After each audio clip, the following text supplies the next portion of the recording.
यो अहिले नेपालमा भएको यो यौन शोषण तथा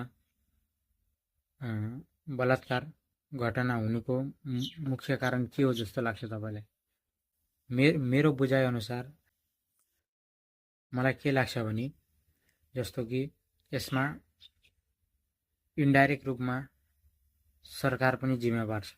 किनभने हाम्रो युवाहरूले हाम्रो भावी पुस्ताहरूमाझ के न्युज अथवा के डाटाहरू गइरहेछ र तिनीहरूले के हेरिरहेछन् भनेर देश सरकारले त्यसमा नियन्त्रण गर्न सकेको छैन।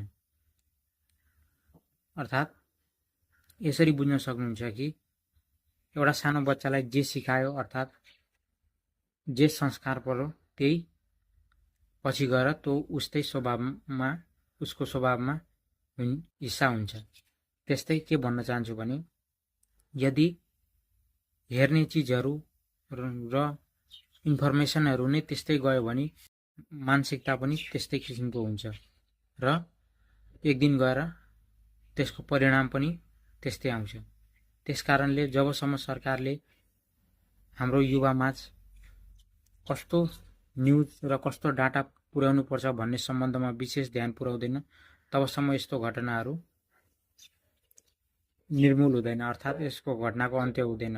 र हामी के सोच्छौँ भने यो यस्तो अपराधीहरूलाई सजाय दिउँ या फाँसी दिउँ भने यो समस्याको समाधान हुन्छ जस्तो लाग्छ। तर एक हिसाबमा के सोच्नु भने यो समस्या समाधान होइन, त्यो समस्या अपराधी व्यक्तिको मात्र समाधान हुन्छ। अर्थात् व्यक्ति मात्रै हुँदैन तर जडबाट समस्याको समाधान हुँदैन।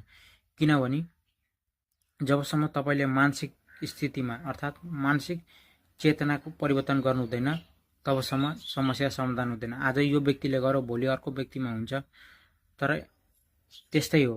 त्यसकारणले यदि यो समस्यालाई जडबाटै हटाउनु छ भने मानसिक चेतनाको स्तर बढाउनुपर्छ। त्यसकारणले मानसिक चेतनाको स्तर बढाउनको लागि मिडिया, सोसल मिडियामा उचित सन्देशहरूको प्रवाह गर्नु अथवा उचित सन्देशहरू पुर्याउनु एउटा यो उत्तम विकल्प हो र यस विकल्पले गर्दा केही सुधार आउन सक्छ। किनभने हिजो आजको यङ जेनेरेसनहरू मोबाइलमा निर्भर हुन्छन् अर्थात् मोबाइलमै पुरै लागिरहन्छन्। त्यसकारणले यदि मोबाइलमै राम्रो समाचार अथवा राम्रो न्युजहरू आयो भने अलिक प्रभाव कम हुन्छ र गलत न्युजहरू गलत डाटाहरूलाई नेपाल सरकारले त्यसलाई ब्लक गर्नुपर्छ।